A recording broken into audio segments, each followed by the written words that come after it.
Hi, this is Larry Tabb, founder and CEO of TABB Group. I'm here with Adam Sussman, the Director of Research for TABB Group. And today's discussion is really on the merits of shorting and what's the big deal with Goldman being short the subprime prime mess. So we've seen, I guess, a couple of different issues around Goldman being the press lately. The first is the whole synthetic CDO mess that it seems like they're in. The second, now all of a sudden they're being filleted because it turns out that that they were short or had some hedges set up on the subprime mess, and they're under fire for it. So what do you think the issue is here? Why all of a sudden, because Goldman didn't lose as much money, now all of a sudden they're in the spotlight? Well, I think it's easy to pick on Goldman right now, and if it looks like the investment banks were profiting while the rest of America was suffering, that's just that's easy. It makes them an easy target for the politicians to pick on them. Like, look at all those poor over-leveraged Americans that had borrowed homes with no money down. They're getting kicked out, and you're making money. How unfair is that? But the issue, I think, to a certain extent, is that most of these banks basically gave money to individuals who haven't been able to pay them back. The banks are the ones that are actually, it's the poor individual that's getting kicked out of his home, but the poor individual, basically agreed to borrow this money. So I don't quite understand what the challenge here is. Here you've got a smart organization that's positioned correctly in the market.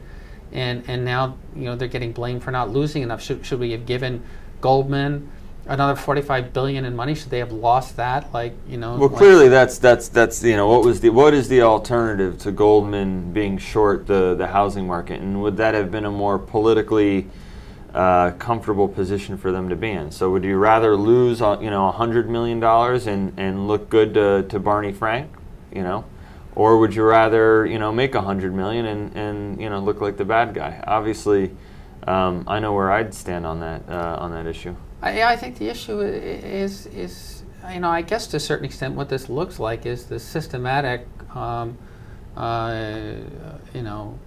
decimation of the Goldman Sachs reputation and brand. It looks like block by block they're looking at everything that can stick, whether it makes sense or not, to throw at Goldman. To basically batter the brand. Yeah, well, and I think a lot of this is just in preparation for today's hearing. So I would expect that after this hearing, depending on where the SEC investigation goes and where the debate goes on the Senate bill, we might actually see some of the anti-Goldman rhetoric get taken back a little bit. Do we think that this is a political issue? Do we think this is just more accelerant put on the fire to try and pass the finance? Well, listen, it's a political issue, and I don't necessarily blame the politicians, for this. I think that some of the executives at the banks need to take a little bit of responsibility. I mean, everybody knew midterm elections were coming up. If they could have all worked together to get a more palatable deal across 3, 4, 5 months ago, they wouldn't be dealing with the kind of pressure from the politicians who now have to gear up for November and want to look good to their constituents. Another mess, and later today we have the sideshow that's going to be in Goldman and the fabulous Fab is testifying in front of Congress. What do you think will come of that? I don't think he's going to say much. I think he's going to. He's probably being instructed to say as little as possible. So you think I refuse to answer that. I think the politicians are going to go on for 10 minutes about here's how bad you are, here's how evil you are. What do you have to say for yourself? And he's going to say like 3 words. So I think that I think it's 100 to 1 the ratio of political.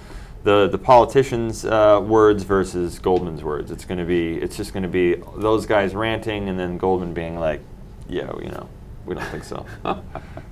Oh, what a mess. Okay, this is Larry Tabb, founder and CEO of TABB Group. I'm here with Adam Sussman, Director of Research at TABB Group. And for that, I think that's it for now. Thanks very much.